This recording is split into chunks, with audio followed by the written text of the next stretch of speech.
नमस्कार। India debate में आप सबका स्वागत है। मैं हूं आशुतोष पाठक। आज आपके लिए एकदम से तड़कता फड़कता चौंकाने वाला खबर लाया हूं और विश्वस्त सूत्रों से। सूत्र ये बता रहे हैं कि पहलगाम अटैक के बाद मामला बिल्कुल बदल गया है और सरकार अब कोई रिस्क नहीं लेना चाहती। जहां कहीं भी सरकार की थोड़ी बहुत भी बदनामी हो रही थी, उस सब पर से सरकार ने खुद को अलग कर लिया है। विश्वस्त सूत्रों के हवाले से खबर मिल रही है कि ड्रग कार्टेल, हथियार के नकली हथियार, अवैध हथियार के सौदागर और नकली नोटों के सौदागरों और उनकी रीढ़ पर हमला करने का मन भारत सरकार ने बना लिया है। और खबर जो हमें मिल रही है वो खबर है कि मुंबई इसके निशाने पर आ गया है। अब ये एक कोइंसिडेंस कहें आप मित्रों, इससे बड़ा कोइंसिडेंस आपको कुछ मिल नहीं सकता है। कोइंसिडेंस क्या है? 30 अप्रैल को दिशा साल्यान के फादर सतीश साल्यान के एप्लीकेशन की सुनवाई होनी है। 29 अप्रैल को कंटेम्प्ट नोटिस पे नीलेश ओझा की सुनवाई होनी है और 22 अप्रैल को जो हमला हुआ है पहलगाम में, उसके बाद से पूरी सरकारी मशीनरी जो हरकत में आई है और उसके पहले भी जो हमने आपको कल दिखाया था कि किस प्रकार से एक लॉबी को सरकार ने झटका दिया। अब ये सब एक साथ कोइंसिडेंटली ये सारे डॉट कनेक्ट हो गए और जब मैंने अपने सूत्रों से जानकारी हासिल करने की कोशिश की कि अभी तक तो यकायक सब कुछ शांत लग रहा था, एकाएक ये सारे फैसले क्यों होते जा रहे हैं, तो मुझे जानकारी मिली कि साहब मैं गलतफहमी में था। मैं ये सोच रहा था कि नहीं, मोदी जी से इनके संबंध बड़े अच्छे हैं, मोदी जी कुछ नहीं करेंगे, मोदी जी से तो सलमान भाई के बड़े अच्छे रिश्ते हैं।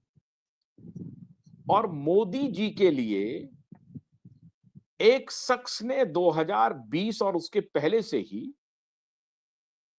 अपने आप को समर्पित कार्यकर्ता एक प्रकार से भारतीय जनता पार्टी का बताने की कोशिश करते रहे और चापलूसी में दामोदर वीर दामोदर सावरकर, अटल बिहारी वाजपेयी, नरेंद्र मोदी ऐसी फिल्में बनाने की भी पूरी कोशिश की, बनाया भी।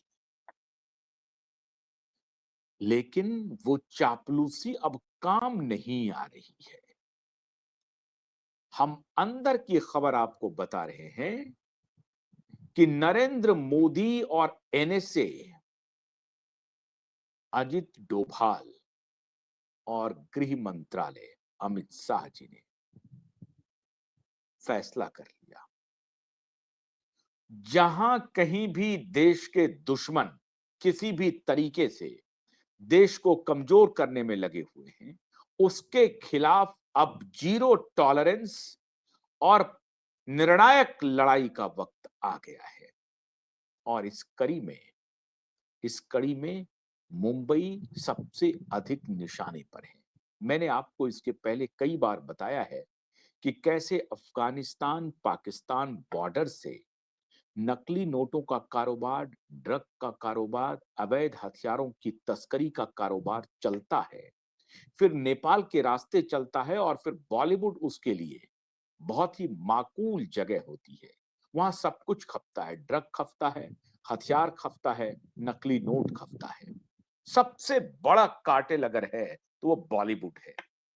इसीलिए बॉलीवुड की सफाई में जो वर्ल्ड और जो विजुअल एंटरटेनमेंट समिट हो रहा है, उसमें जो सबसे बड़े आका है अभी इन सभी माफियाओं का एक प्रकार से सरगना, उसका ही स्रोत काट दिया नरेंद्र मोदी ने। उसे ही बाहर का रास्ता दिखा दिया, वो है सलमान खान एंड गैंग। हमें जो जानकारी मिल रही है मित्रों, वो सलमान खान के गैंग से ये संदीप सिंह पूरी तरह से हैंड इन ग्लोव था।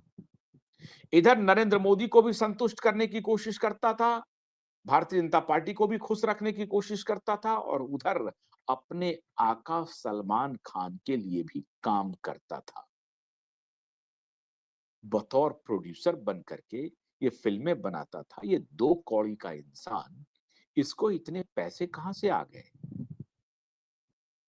सुशांत का पैर पकड़ के, सुशांत के साथ अपनी दोस्ती का नाम लेकर के,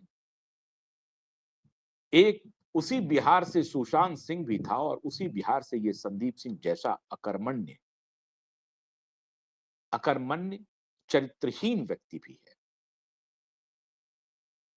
इसके परिवार वाले वहां पर क्या करते हैं मुंबई में, मुझे नहीं मालूम, लेकिन जो चर्चा है पावर गैलरी में वो बिल्कुल अलग है। लेकिन ये दो कौड़ी का इंसान सलमान से दोस्ती गांठ करके, सलमान एंड गैंग से दोस्ती गांठ करके, आप हैरान हो जाएंगे, इसका संबंध बाबा सिद्दीकी से भी था। अभी कुछ दिन पहले 2023 में सुब्रत रॉय की मृत्यु हुई, सहारा प्रमुख की। और सुब्रत राय की मृत्यु के समय ये व्यक्ति अस्पताल में मौजूद था। तो पता चला कि सुब्रत राय पर जो बायोपिक बनाने की बात हो रही थी, वो यही संदीप सिंह बनाने की कोशिश कर रहा था। संदीप सिंह का तस्वीर दिखाइए, सलमान का नहीं, संदीप का तस्वीर दिखाइए। ये संदीप सिंह जो सुशांत की दोस्ती का फायदा उठा करके इंडस्ट्री में स्टैब्लिश हो रहा था, ये संदीप सिंह सुब्रत राय के भी संपर्क में था, और बिहारी होने का वास्ता दे करके सुब्रत राय के ऊपर एक बायोपिक बना रहा था, उस पर भी फिल्म बना रहा था। मतलब जहां जहां पैसे उगाहे जा सकते हैं, वो सब कृत्य संदीप सिंह कर रहा था। और इसी संदीप सिंह की कंपनी में, और फिल्म जैसे वहां तो फिल्मों में प्रोजेक्ट्स होते हैं, उस प्रोजेक्ट्स में काम करता था सतवंत सिंह। अब सतवंत सिंह को टास्क मिला था दिशा के केस को डिरेल करने के लिए, और संदीप सिंह को टास्क मिला था सुशांत के पूरे केस को डेविएट करने के लिए। पूरा मैनेजमेंट का खेल संदीप सिंह का था, और इसको ऑर्डर कर रहा था आदित्य ठाकरे और उनके पिता श्री उद्धव ठाकरे। तो उद्धव ठाकरे, आदित्य ठाकरे के संपर्क में था ये संदीप सिंह, और संदीप सिंह के संपर्क में था सतवंत सिंह, और इस सब को मैनेज करने के लिए उद्धव और आदित्य के साथ साथ सचिन बाजे और परमवीर सिंह और सचिन बाजे, वो इन सभी मवालियों को, इन सभी षड्यंत्रकारियों को संरक्षण दे रहा था, पुलिस का कवरिंग दे रहा था। मतलब वर्दी की कवरिंग अगर आपको मिल जाएगी तो फिर आप जो मर्जी करें। संदीप सिंह जो सुशांत सिंह के साथ साल भर से संपर्क में नहीं था, और ये सतवंत सिंह एक या दो बार ही, सतीश साल्यान से जब मेरी बात हुई तो सतीश साल्यान ने कहा कि मैं सतवंत को बहुत नहीं जानता हूं, हाँ वो दिशा के साथ एक बार वो हमारे घर पे आया था, लेकिन वो कितना गहरा मित्र था ये नहीं मुझे मालूम। ये सतवंत सिंह अपने इंटरव्यू में बार बार कह रहा है कि सारे लोग मुझे ही फोन कॉल कर रहे थे, क्योंकि मैं काफी क्लोज था दिशा से। रोहन राय को कोई फोन नहीं कर रहा था। क्यों भाई? क्योंकि रोहन राय पर तो आरोप लग रहा था, तो सारे लोग सतवंत को फोन कर रहे थे। रोहन ने मोबाइल ऑफ कर लिया था अपना, और सारे लोग सतवंत को कॉल कर रहे थे। सतवंत को इसलिए सारे लोग कॉल कर रहे थे क्योंकि सतवंत को जिम्मेदारी मिली थी दिशा सालियान के केस में जितने एविडेंस है उसको मिटाना और दूसरा नए एविडेंस क्रिएट करवाना। सारे नए एविडेंस को ठीक से मीडिया के सामने बोलना, जहां कहीं भी मौका लगे उसको बोलना, पुलिस के सामने बोलना, ये पूरी जिम्मेदारी सतवंत सिंह की थी। और सतवंत सिंह का रिश्ता संदीप सिंह से है, ये स्वयं स्वीकार करता है। और संदीप सिंह का रिश्ता सलमान एंड गैंग से है। और सलमान एंड गैंग के ऊपर परमबीर सिंह का हाथ है। सचिन बाजे एक फ्रंट ऑफिसर के रूप में काम कर रहा है। और सबके ऊपर सबसे बड़े आका उद्धव ठाकरे और आदित्य ठाकरे का ब्रूट पावर का नशा था। अब नरेंद्र मोदी के तरफ से खबर आ रही है, बल्कि होम मिनिस्ट्री की तरफ से खबर आ रही है, भारतीय इंटेलिजेंस एजेंसी की तरफ से खबर आ रही है कि ऐसे जितने भी स्टेक होल्डर हैं जो एंटी इंडिया मुहिम में परोक्ष या अपरोक्ष रूप से लगे हुए हैं, जो एंटी इंडिया भारत को तोड़ने की साजिश रच रहे हैं, हिंदू मुसलमान वॉर करवाना चाहते हैं, इसकी रोटियां सेक रहे हैं, जातीय दंगों में देश को उलझाना चाहते हैं, इसके लिए जहां जहां भी स्टेक होल्डर्स हैं उसकी कमर तोड़ी जाए। और इसीलिए मैंने अभी कुछ देर पहले आपको बताया कि फवाद खान की मूवी जो अभी गुलाल आ रही है उस पर प्रतिबंध लग गया। फवाद खान की कोई गलती उस रूप में डायरेक्ट नहीं है, लेकिन वो चूंकि पाकिस्तानी एक्टर है, इसलिए अब पाकिस्तानियों से कोई रिश्ता नहीं रखना है, किसी भी प्रकार का कोई रिश्ता नहीं रखना है। और पाकिस्तान से जिस जिसको खुराक मिल रही है ना, उस सबको अब एनएसए और एनआईए और होम मिनिस्ट्री, भारत की दूसरी खुफिया एजेंसी रॉ नजर बनाए हुए हैं। क्यूबाइब नेटवर्क आपका नेटवर्क था जिन्होंने सबसे पहले यह कहा था कि दिशा और सुशांत की मौत अकेले दो लोगों की मौत नहीं है। हमने आपको बताया था कि कैसे ड्रग कार्टेल का इसमें पूरा जोर है। और आज वही ड्रग कार्टेल पहलगाम को भी अंजाम दे रहा है। वही अजहर मसूद, वही जो दूसरे आतंकवादी है, वो उनका जो हैंडलर है, ये सब मिलकर के आज आतंकवादी गतिविधियों को अंजाम दे रहा है। तो मोदी ने फैसला किया कि अब बहुत हो गया, अब ऐसे सारे चापलूस दलाल सबको बंद करेंगे और जो इसकी नैरेटिव को फैलाएगा पत्रकार, उनके खिलाफ भी कार्रवाई होगी। ये पुख्ता जानकारी मैं आपको दे रहा हूं। जो कोई भी एंटी इंडिया थ्योरी चलाने की कोशिश में लगा हुआ है, उसके खिलाफ सख्त से सख्त कार्रवाई होगी। तो इंटेलिजेंस इनपुट जो मिले हैं मुंबई से, उसमें यह मिल रहा है कि साहब आज देखिए कि आ, संजय दत्त ने बड़ा अच्छा ट्वीट किया है। संजय दत्त ने कहा है कि इस परिस्थिति में पूरा देश एक है और हम लोग प्रधानमंत्री के साथ हैं, जो कोई भी निर्णय प्रधानमंत्री करेंगे उनके साथ खड़े हैं। ये ट्वीट तो शाहरुख खान जी ने भी किया है और दूसरे लोगों ने भी किया है, लेकिन ये डर का ट्वीट है। आज संजय दत्त जी को ज्ञान हो रहा है। मैं क्यों इसका जिक्र कर रहा हूं? ये इसलिए जिक्र कर रहा हूं कि माननीय संजय दत्त जी 1983 1993 के दंगों में अपरोक्ष रूप से शामिल होने के जुर्म में 7 साल सजा काट चुके हैं।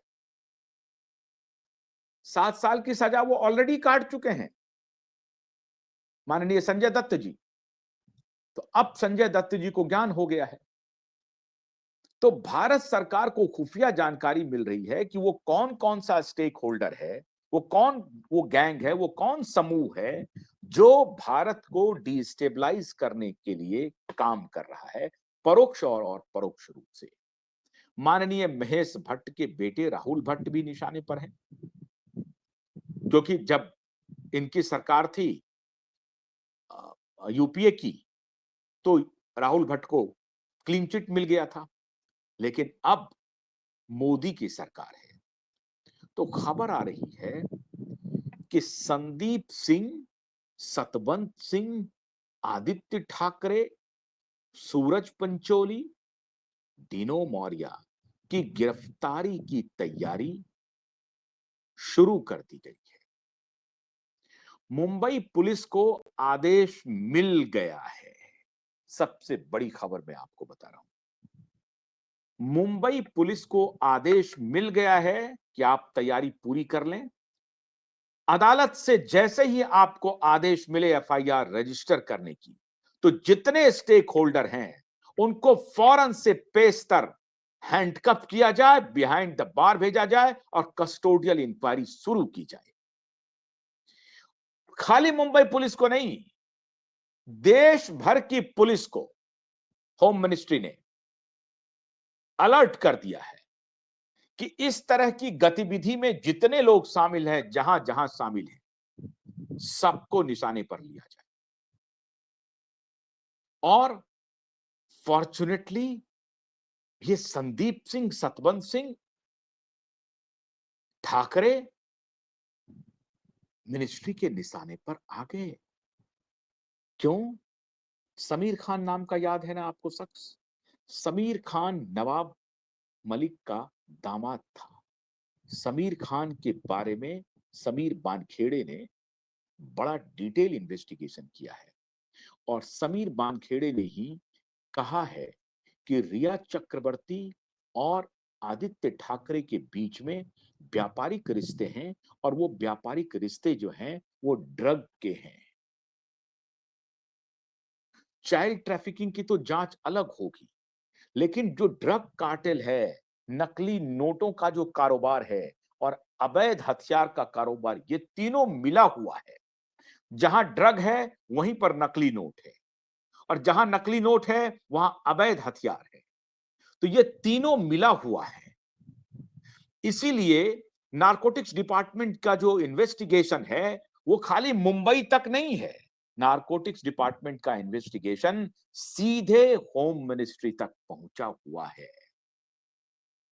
होम मिनिस्ट्री को मालूम है कि ये कार्टेल जो है ये टेरर स्क्वाड को भी आगे बढ़ा रहा है, टेरर की गतिविधि को भी आगे बढ़ाने में भूमिका निभा रहा है। वही गैंग है जो नकली नोटों को भेज सप्लाई करता है, वही गैंग है जो ड्रग सप्लाई करता है, वही गैंग है जो अवैध हथियार सप्लाई करता है, वही गैंग है जो आतंकवादियों की भी सप्लाई करता है। तो भारत को हर स्तर पर जख्म देने की जो उनकी रणनीति है उसके बारे में होम मिनिस्ट्री और भारतीय खुफिया एजेंसी को पता चल गया है। और भारतीय खुफिया एजेंसी को यह पता चला है कि ये संदीप सिंह, सतवंत सिंह फिल्म के नाम पर किसी और बड़े गुनाह में शामिल है और वो गुनाह है आदित्य ठाकरे की शागिर्दगी, वो गुनाह है सलमान खान की शागिर्दगी, वो गुनाह है अरबाज खान की शागिर्दगी, वो गुनाह है परमवीर और सचिन बाजे का माउथ पीस बन करके गुनाह के ऊपर पर्देदारी करने का कॉन्ट्रैक्ट। ये पार्टी करते हैं संदीप सिंह, सतवंत सिंह। पार्टी में क्या चलता है? तुलसी का कोई पेय नहीं चलता है, मौसमी का जूस नहीं चलता है, स्ट्रॉबेरी का कोई शेक नहीं चलता है। पार्टी में चलता है स्नोरिंग, नशा, उस ड्रग का नशा पार्टी में चलता है। पार्टी में चलता है कश, सिगरेट में मिला करके वो कश। पार्टी में चलता है हुक्का और हुक्के में वो ड्रग मिला करके परमानंद में विलीन हो जाते हैं। और ये पार्टी खाली धरती पर नहीं होती है, समंदर में भी होती है, क्रूज पर बैठ करके होती है, जिसमें शाहरुख खान के पुत्र भी शामिल होते हैं, अमिताभ बच्चन की पुत्री भी शामिल होती है करण जौहर की पार्टी में। एकता कपूर की पार्टी में नशे में धुत रहती हैं, और नशे में धुत तो करीना खान कपूर भी रहती हैं। तो ये जो नशे का जो पूरा रैकेट है मुंबई का, उसको इंटेलिजेंस एजेंसी ने अब पूरी तरह से डिमोलिश करने का मन बना लिया है। और ये कोइंसिडेंट है कि मुंबई पुलिस को आदेश गया और नारकोटिक्स डिपार्टमेंट को आदेश गया कि आपके पास जितने सबूत हैं देश भर में, ड्रग कार्टेल का, अवैध हथियार का, आतंकवादियों के बॉर्डर क्रॉस बॉर्डर प्रवेश करवाने का, आपके पास जितने चैट हैं, आपके पास रेडियो सिग्नल्स जितने हैं, वो सारे आप हमें भेजिए। गुजरात का जो कोस्टल एरिया है, वहां जो कोस्ट गार्ड पूरा तहकीकात करता है, उनसे भी सारे रिकॉर्ड्स मंगवाए गए हैं। जो हैं उनके पास तो एवरीडे की रिपोर्टिंग होती है, लेकिन और भी रिकॉर्ड्स मंगवाए जा रहे हैं। भारतीय खुफिया एजेंसी इंडियन कोस्टल गार्ड के तरफ से सारे खुफिया जो भी उनके पास सबूत हैं वो मंगाए जा रहे हैं। और जैसा कि आपको मालूम होगा कि गुजरात में कोस्टल एरिया में हजारों करोड़ का ड्रग पकड़ाया था। दिल्ली में 13,000 करोड़ का ड्रग पकड़ाया। अब इस सब का आकलन हो रहा है और ड्रगों की खपत कहां हो रही है, तो ये संदीप सिंह जैसे जो नगमानीगार हैं, ये जो नमूने हैं, संदीप सिंह, सतवंत सिंह जैसे नमूने, यही धंधा करता है पार्टियों में। इसे फिल्म में पैसा लगाने के लिए पैसा देता कौन है? अब ये जांच का विषय हो गया है। इसने कोशिश की थी कि हम प्रधानमंत्री पर फिल्म बना देंगे, वीर दामोदर सावरकर पर बना देंगे, अटल बिहारी वाजपेयी पर बना देंगे, जो सारी की सारी फिल्में सुपर फ्लॉप हुई इसकी। लेकिन ये बना करके हम चमचागिरी करेंगे और हमारा जो काला कृत्य है, जो धंधा है कि हमने कैसे सुशांत सिंह को मरवाया और कैसे सुशांत सिंह की मौत को कवर अप किया, और आज सीबीआई पूरी तरह से जो एक्सपोज होने वाली है दिशा सालियान के केस के बाद, तो सीबीआई को जवाब नहीं मिलेगा। हालांकि सीबीआई ने बहुत सोच समझ करके क्लोजर किया है, क्योंकि उसको मालूम है कि एबिटमेंट ऑफ सुसाइड का खेल नहीं है, ये पूरा मर्डर है। उसमें तो संकेत नहीं किया सीबीआई ने, लेकिन अब तो सीबीआई को खोलनी पड़ेगी केस। जब दिशा का केस खुलेगा तो खोलनी पड़ेगी। इसीलिए मुंबई पुलिस को मित्रों, भारत सरकार की तरफ से हरी झंडी मिल गई है कि सारे ऐसे तत्व जो समाज में इस तरह का धंधा कर रहे हैं, कहीं कवर अप कर रहे हैं, उन सबको गिरफ्तार किया जाए। इसीलिए ठाकरे, संदीप सिंह, सतवंत सिंह, रोहन राय, सूरज पंचोली, डिनो मौर्य, इन सबकी गिरफ्तारी का काउंटडाउन शुरू हो गया। मुंबई पुलिस को आदेश मिल चुका है। कोर्ट के आदेश का इंतजार कर रही है पुलिस। आप मान के चलिए कि 30 अप्रैल को पहला नोटिस और दूसरा नोटिस एक दो और जाएगा। एक दो hearing, max to max 7 days के अंदर पुलिस को एफआईआर रजिस्टर करनी पड़ेगी, और पुलिस को केंद्रीय जांच एजेंसियों की तरफ से, इंटेलिजेंस डिपार्टमेंट की तरफ से और होम मिनिस्ट्री से भी, आप समझिए, इस तरह के संकेत मिल गए हैं कि जो जहां कहीं भी भारत के खिलाफ कुछ भी काम कर रहा है, सबको अरेस्ट करो, सबको गिरफ्तार करो। ये एक्ट अगेंस्ट इंडिया है, ये वॉर अगेंस्ट इंडिया है। और उसी में ये एक दो लोगों की हत्या, मैं शुरू से कहता रहा हूं कि सुशांत और दिशा का मौत स्टैंड अलोन मौत नहीं है, ये वॉर अगेंस्ट इंडिया है और ये कवर अप है उन माफियाओं का, जो माफिया असल में सुशांत और दिशा की हत्या के पीछे हैं। क्योंकि दिशा के साथ जो पार्टी में बर्बरता की गई, वो कोई पार्टी में कुछ मौजूद लोग थे और on the spur of the moment नहीं हुआ। वो पूरी प्लानिंग के साथ की गई है दिशा के साथ अत्याचार। ठीक उसी तरीके से जब दिशा की बात को सुशांत पब्लिक डोमेन में लाने की प्लानिंग कर रहे थे, तो सुशांत को भी प्लानिंग के साथ रास्ते से हटाया गया। मित्रों, कहानी ये है। तो हमारे सूत्र बता रहे हैं कि भारत सरकार की तरफ से संदेश जा चुका है मुंबई पुलिस को कि नथिंग, कोई भी स्प्रेड नहीं होगा जो भारत के खिलाफ वॉर में लगा हुआ है। छोटा बड़ा सब नपेंगे। तो इंतजार कीजिए 30 अप्रैल का। गिरफ्तारी की तैयारी मुंबई पुलिस अपने तरीके से कर रही है। बहुत बहुत शुक्रिया। नमस्कार।